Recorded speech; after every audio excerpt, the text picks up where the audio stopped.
Shalom sahabat Gebada. Bagaimana kabarnya hari ini? Masih rajin baca Alkitab dong? Kiranya kita bisa semakin menemukan kedalaman makna dari firman Tuhan melalui gerakan baca dengar Alkitab.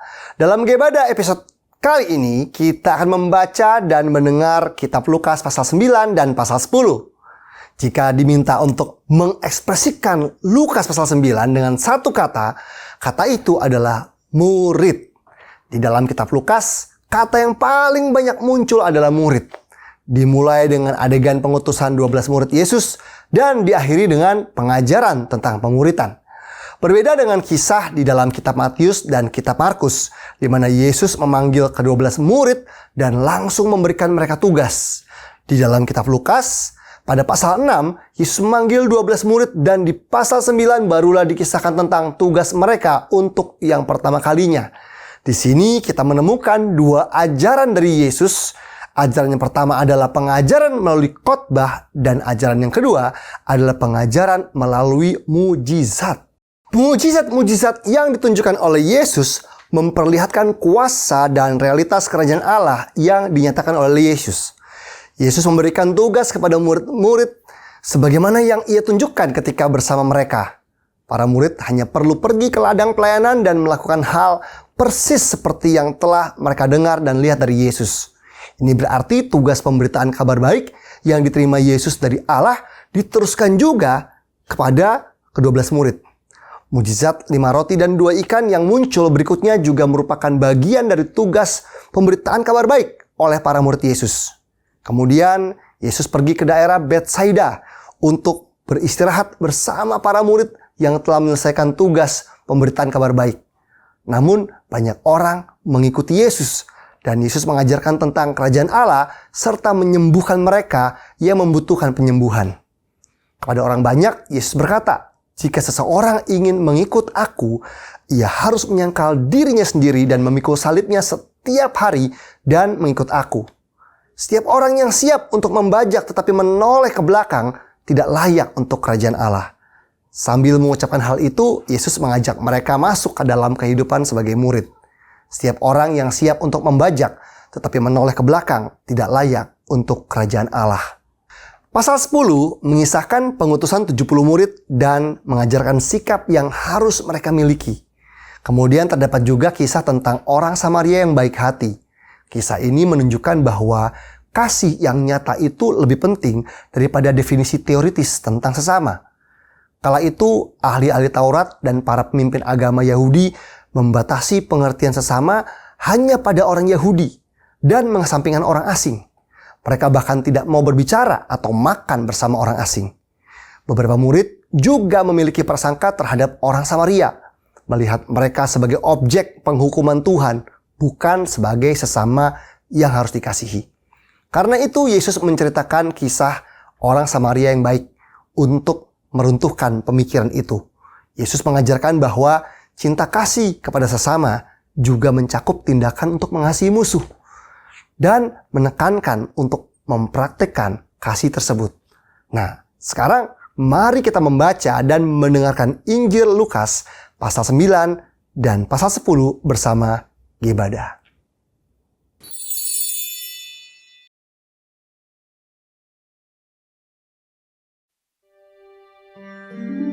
Maka Yesus memanggil ke-12 muridnya, lalu memberikan tenaga dan kuasa kepada mereka untuk menguasai setan-setan dan untuk menyembuhkan penyakit-penyakit. Dan ia mengutus mereka untuk memberitakan kerajaan Allah dan untuk menyembuhkan orang. Katanya kepada mereka, "Jangan membawa apa-apa dalam perjalanan. Jangan membawa tongkat atau bekal, roti atau uang, atau 2 helai baju. Dan apabila kamu sudah diterima dalam suatu rumah, tinggallah di situ sampai kamu berangkat dari situ. Dan kalau ada orang yang tidak mau menerima kamu, keluarlah dari kota mereka, dan kebaskanlah debunya dari kakimu sebagai peringatan terhadap mereka." Lalu pergilah mereka dan mereka mengelilingi segala desa sambil memberitakan Injil dan menyembuhkan orang sakit di segala tempat. Herodes raja wilayah mendengar segala yang terjadi itu dan ia pun merasa cemas. Sebab ada orang yang mengatakan bahwa Yohanes telah bangkit dari antara orang mati. Ada lagi yang mengatakan bahwa Elia telah muncul kembali. Dan ada pula yang mengatakan bahwa seorang dari nabi-nabi dahulu telah bangkit. Tetapi Herodes berkata, Yohanes telah kupenggal kepalanya. Siapa gerangan dia ini yang kabarnya melakukan hal-hal demikian? lalu ia berusaha supaya dapat bertemu dengan Yesus. Sekembalinya rasul-rasul itu menceritakan kepada Yesus apa yang telah mereka kerjakan. Lalu Yesus membawa mereka dan menyingkir ke sebuah kota yang bernama Betsaida, sehingga hanya mereka saja bersama dia. Akan tetapi orang banyak mengetahuinya, lalu mengikuti dia. Ia menerima mereka dan berkata-kata kepada mereka tentang kerajaan Allah, dan ia menyembuhkan orang-orang yang memerlukan penyembuhan. Pada waktu hari mulai malam, datanglah ke-12 muridnya kepadanya dan berkata, Suruhlah orang banyak itu pergi, supaya mereka pergi ke desa-desa dan kampung-kampung sekitar ini untuk mencari tempat penginapan dan makanan. Karena di sini kita berada di tempat yang sunyi. Tetapi ia berkata kepada mereka. Kamu harus memberi mereka makan. Mereka menjawab, Yang ada pada kami tidak lebih daripada 5 roti dan 2 ikan. Kecuali kalau kami pergi membeli makanan untuk semua orang banyak ini. sebab di situ ada kira-kira 5.000 orang laki-laki. Lalu ia berkata kepada murid-muridnya, Suruhlah mereka duduk berkelompok-kelompok. Kira-kira 50 orang sekelompok. Murid-murid melakukannya dan menyuruh semua orang banyak itu duduk. Dan setelah ia mengambil 5 roti dan 2 ikan itu, ia menengadah ke langit, mengucap berkat, lalu memecah-mecahkan roti itu dan memberikannya kepada murid-muridnya supaya dibagi-bagikannya kepada orang banyak. Dan mereka semuanya makan sampai kenyang. Kemudian dikumpulkan potongan-potongan roti yang sisa sebanyak 12 bakul. Pada suatu kali ketika Yesus berdoa seorang diri, datanglah murid-muridnya kepadanya. Lalu ia bertanya kepada mereka. Kata orang banyak, siapakah aku ini? Jawab mereka, Yohanes Pembaptis. Ada juga yang mengatakan Elia. Ada pula yang mengatakan bahwa seorang dari nabi-nabi dahulu telah bangkit. Yesus bertanya kepada mereka. Menurut kamu, siapakah aku ini? Jawab Petrus. Mesias dari Allah. Lalu Yesus melarang mereka dengan keras supaya mereka jangan memberitahukan hal itu kepada siapapun. Dan Yesus berkata, Anak manusia harus menanggung banyak penderitaan dan ditolak oleh tua-tua, imam-imam kepala, dan ahli-ahli Taurat. Lalu dibunuh dan dibangkitkan pada hari ketiga. katanya kepada mereka semua, Setiap orang yang mau mengikut aku, ia harus menyangkal dirinya, memikul salibnya setiap hari, dan mengikut aku. Karena barang siapa mau menyelamatkan nyawanya, ia akan kehilangan nyawanya. Tetapi barang siapa kehilangan nyawanya karena aku, ia akan menyelamatkannya. Apa gunanya seorang memperoleh seluruh dunia, tetapi ia membinasakan atau merugikan dirinya sendiri? Sebab barang siapa malu karena aku dan karena perkataanku, Anak Manusia juga akan malu karena orang itu, apabila ia datang kelak dalam kemuliaannya dan dalam kemuliaan Bapa dan malaikat-malaikat kudus. Aku berkata kepadamu, sesungguhnya di antara orang yang hadir di sini, ada yang tidak akan mati sebelum mereka melihat kerajaan Allah. kira-kira 8 hari sesudah segala pengajaran itu, Yesus membawa Petrus, Yohanes, dan Yakobus lalu naik ke atas gunung untuk berdoa. Ketika ia sedang berdoa, rupa wajahnya berubah dan pakaiannya menjadi putih berkilau-kilauan. Dan tampaklah 2 orang berbicara dengan dia, yaitu Musa dan Elia. keduanya menampakkan diri dalam kemuliaan dan berbicara tentang tujuan kepergiannya yang akan digenapinya di Yerusalem. Sementara itu Petrus dan teman-temannya telah tertidur. Dan ketika mereka terbangun, mereka melihat Yesus dalam kemuliaannya dan kedua orang yang berdiri di dekatnya itu. Dan ketika kedua orang itu hendak meninggalkan Yesus, Petrus berkata kepadanya, Guru, betapa bahagianya kami berada di tempat ini. Baiklah kami dirikan sekarang 3 kemah. 1 untuk engkau, 1 untuk Musa, dan 1 untuk Elia. Tetapi Petrus tidak tahu apa yang dikatakannya itu. Sementara ia berkata demikian, datanglah awan menaungi mereka. Dan ketika mereka masuk ke dalam awan itu, takutlah mereka. Maka terdengarlah suara dari dalam awan itu yang berkata, Inilah anakku yang kupilih, dengarkanlah dia. ketika suara itu terdengar, nampaklah Yesus tinggal seorang diri. Dan murid-murid itu merahasiakannya. Dan pada masa itu, mereka tidak menceritakan kepada siapapun apa yang telah mereka lihat itu. Pada keesokan harinya ketika mereka turun dari gunung itu, datanglah orang banyak berbondong-bondong menemui Yesus. Seorang dari orang banyak itu berseru, katanya, Guru, aku memohon supaya engkau menengok anakku, sebab ia adalah satu-satunya anakku. Sewaktu-waktu ia diserang roh, lalu mendadak ia berteriak dan roh itu menggoncang-goncangkannya, sehingga mulutnya berbusa. Roh itu terus saja menyiksa dia, dan hampir-hampir tidak mau meninggalkannya. Dan aku telah meminta kepada murid-muridmu, supaya mereka mengusir roh itu, tetapi mereka tidak dapat.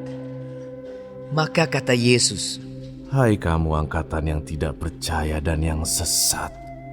Berapa lama lagi aku harus tinggal di antara kamu dan sabar terhadap kamu? Bawa anak itu kemari. dan ketika anak itu mendekati Yesus, setan itu membantingkannya ke tanah dan menggoncang-goncangnya. Tetapi Yesus menegur roh jahat itu dengan keras dan menyembuhkan anak itu, lalu mengembalikannya kepada ayahnya. Maka takjublah semua orang itu karena kebesaran Allah. Ketika semua orang itu masih heran karena segala yang diperbuatnya itu, Yesus berkata kepada murid-muridnya, Dengarlah dan camkanlah segala perkataanku ini. Anak manusia akan diserahkan ke dalam tangan manusia. Mereka tidak mengerti perkataan itu, sebab artinya tersembunyi bagi mereka, sehingga mereka tidak dapat memahaminya. Dan mereka tidak berani menanyakan arti perkataan itu kepadanya. Maka timbullah pertengkaran di antara murid-murid Yesus tentang siapakah yang terbesar di antara mereka. Tetapi Yesus mengetahui pikiran mereka. Karena itu, ia mengambil seorang anak kecil dan menempatkannya di sampingnya dan berkata kepada mereka, Barang siapa menyambut anak ini dalam namaku, ia menyambut aku. Dan barang siapa menyambut aku, ia menyambut dia yang mengutus aku. Karena yang terkecil di antara kamu sekalian, dialah yang terbesar. Yohanes berkata, Guru, kami lihat seorang mengusir setan demi namamu, lalu kami cegah orang itu, karena ia bukan pengikut kita. Yesus berkata kepadanya, Jangan kamu cegah, sebab barang siapa tidak melawan kamu, ia ada di pihak kamu. ketika hampir genap waktunya Yesus diangkat ke sorga, ia mengarahkan pandangannya untuk pergi ke Yerusalem. Dan ia mengirim beberapa utusan mendahului dia. Mereka itu pergi lalu masuk ke suatu desa orang Samaria untuk mempersiapkan segala sesuatu baginya. Tetapi orang-orang Samaria itu tidak mau menerima dia karena perjalanannya menuju Yerusalem. Ketika dua muridnya yaitu Yakobus dan Yohanes melihat hal itu, mereka berkata, Tuhan, apakah engkau mau supaya kami menyuruh api turun dari langit untuk membinasakan mereka? Akan tetapi ia berpaling dan menegur mereka. Lalu mereka pergi ke desa yang lain. Ketika Yesus dan murid-muridnya melanjutkan perjalanan mereka, berkatalah seorang di tengah jalan kepada Yesus, Aku akan mengikut engkau kemana saja engkau pergi. Yesus berkata kepadanya, Serigala mempunyai liang dan burung mempunyai sarang, tetapi anak manusia tidak mempunyai tempat untuk meletakkan kepalanya. Lalu ia berkata kepada seorang lain, Ikutlah aku. tetapi orang itu berkata, Izinkanlah aku pergi dahulu menguburkan Bapakku. tetapi Yesus berkata kepadanya, Biarlah orang mati menguburkan orang mati, tetapi engkau, pergilah dan beritakanlah kerajaan Allah di mana-mana. dan seorang lain lagi berkata, Aku akan mengikut engkau Tuhan. Tetapi izinkanlah aku pamitan dahulu dengan keluargaku. tetapi Yesus berkata, Setiap orang yang siap untuk membajak tetapi menoleh ke belakang tidak layak untuk kerajaan Allah.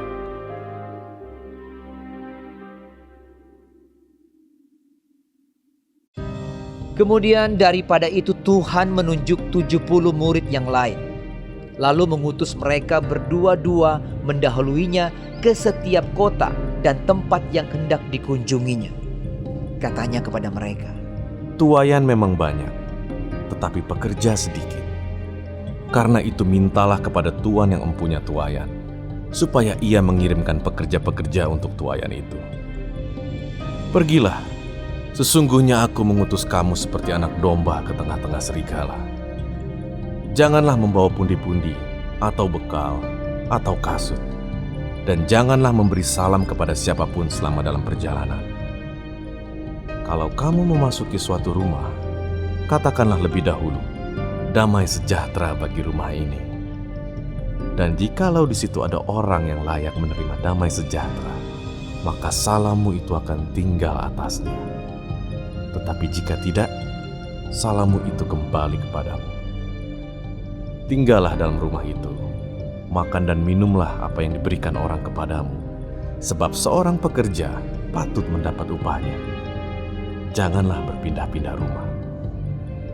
Dan jikalau kamu masuk ke dalam sebuah kota dan kamu diterima di situ, makanlah apa yang dihidangkan kepadamu, dan sembuhkanlah orang-orang sakit yang ada di situ, dan katakanlah kepada mereka, kerajaan Allah sudah dekat padamu. Tetapi jikalau kamu masuk ke dalam sebuah kota dan kamu tidak diterima di situ, pergilah ke jalan-jalan raya kota itu dan serukanlah, juga debu kotamu yang melekat pada kaki kami kebaskan di depanmu. Tetapi ketahuilah ini, kerajaan Allah sudah dekat. Aku berkata kepadamu, pada hari itu, Sodom akan lebih ringan tanggungannya daripada kota itu. Celakalah engkau, Korazim. Celakalah engkau, Betsaida. Karena jika di Tirus dan di Sidon terjadi mujizat-mujizat yang telah terjadi di tengah-tengah kamu, sudah lama mereka bertobat dan berkabung. Akan tetapi pada waktu penghakiman, tanggungan Tirus dan Sidon akan lebih ringan daripada tanggunganmu. Dan engkau, Kapernaum, apakah engkau akan dinaikkan sampai ke langit? Tidak, engkau akan diturunkan sampai ke dunia orang mati. Barang siapa mendengarkan kamu, ia mendengarkan aku. Dan barang siapa menolak kamu, ia menolak aku. Dan barang siapa menolak aku, ia menolak Dia yang mengutus aku. Kemudian ke-70 murid itu kembali dengan gembira dan berkata, Tuhan, juga setan-setan takluk kepada kami demi namamu. Lalu kata Yesus kepada mereka, Aku melihat iblis jatuh seperti kilat dari langit. Sesungguhnya, aku telah memberikan kuasa kepada kamu untuk menginjak ular dan kalajengking, dan kuasa untuk menahan kekuatan musuh, sehingga tidak ada yang akan membahayakan kamu. Namun demikian, janganlah bersukacita karena roh-roh itu takluk kepadamu, tetapi bersukacitalah karena namamu ada terdaftar di sorga. pada waktu itu juga bergembiralah Yesus dalam Roh Kudus dan berkata, Aku bersyukur kepadamu Bapa, Tuhan langit dan bumi, karena semuanya itu Engkau sembunyikan bagi orang bijak dan orang pandai, tetapi Engkau nyatakan kepada orang kecil. Ya Bapa, itulah yang berkenan kepadamu. Semua telah diserahkan kepadaku oleh Bapa-Ku, dan tidak ada seorang pun yang tahu siapakah anak selain Bapa, dan siapakah Bapa selain anak, dan orang yang kepadanya anak itu berkenan menyatakan hal itu. Sesudah itu berpalinglah Yesus kepada murid-muridnya tersendiri dan berkata, Berbahagialah mata yang melihat apa yang kamu lihat. Karena aku berkata kepada kamu, banyak nabi dan raja ingin melihat apa yang kamu lihat, tetapi tidak melihatnya, dan ingin mendengar apa yang kamu dengar, tetapi tidak mendengarnya. Pada suatu kali berdirilah seorang ahli Taurat untuk mencoba Yesus. Katanya, Guru, apa yang harus kuperbuat untuk memperoleh hidup yang kekal? Jawab Yesus kepadanya, Apa yang tertulis dalam hukum Taurat? Apa yang kau baca di sana? Jawab orang itu, Kasihilah Tuhan Allahmu dengan segenap hatimu, dan dengan segenap jiwamu, dan dengan segenap kekuatanmu, dan dengan segenap akal budimu. Dan kasihilah sesamamu manusia seperti dirimu sendiri. Kata Yesus kepadanya, Jawabmu itu benar. Perbuatlah demikian, maka engkau akan hidup. Tetapi untuk membenarkan dirinya, orang itu berkata kepada Yesus, Dan siapakah sesamaku manusia? Jawab Yesus, Adalah seorang yang turun dari Yerusalem ke Yeriko. Ia jatuh ke tangan penyamun-penyamun yang bukan saja merampoknya habis-habisan, tetapi yang juga memukulnya, dan yang sesudah itu pergi meninggalkannya setengah mati. Kebetulan ada seorang imam turun melalui jalan itu. Ia melihat orang itu, tetapi ia melewatinya dari seberang jalan. Demikian juga seorang Lewi datang ke tempat itu. Ketika ia melihat orang itu, ia melewatinya dari seberang jalan. Lalu datang seorang Samaria yang sedang dalam perjalanan ke tempat itu. Dan ketika ia melihat orang itu, tergeraklah hatinya oleh belas kasihan. Ia pergi kepadanya lalu membalut luka-lukanya. Sesudah ia menyiraminya dengan minyak dan anggur. Kemudian ia menaikkan orang itu ke atas keledai tunggangannya sendiri, lalu membawanya ke tempat penginapan dan merawatnya. Keesokan harinya, ia menyerahkan 2 dinar kepada pemilik penginapan itu. Katanya, Rawatlah dia, dan jika kau belanjakan lebih dari ini, aku akan menggantinya waktu aku kembali. Siapakah di antara ketiga orang ini, menurut pendapatmu, adalah sesama manusia dari orang yang jatuh ke tangan penyamun itu? Jawab orang itu, Orang yang telah menunjukkan belas kasihan kepadanya. Kata Yesus kepadanya, Pergilah dan perbuatlah demikian. ketika Yesus dan murid-muridnya dalam perjalanan, tibalah ia di sebuah kampung. Seorang perempuan yang bernama Marta menerima dia di rumahnya. Perempuan itu mempunyai seorang saudara yang bernama Maria. Maria ini duduk dekat kaki Tuhan dan terus mendengarkan perkataannya. Sedang Marta sibuk sekali melayani. Ia mendekati Yesus dan berkata, Tuhan, tidakkah Engkau peduli bahwa saudaraku membiarkan aku melayani seorang diri? Suruhlah dia membantu aku. Tetapi Tuhan menjawabnya, Marta, Marta, engkau khawatir dan menyusahkan diri dengan banyak perkara. Tetapi hanya satu saja yang perlu. Maria telah memilih bagian yang terbaik, yang tidak akan diambil daripadanya.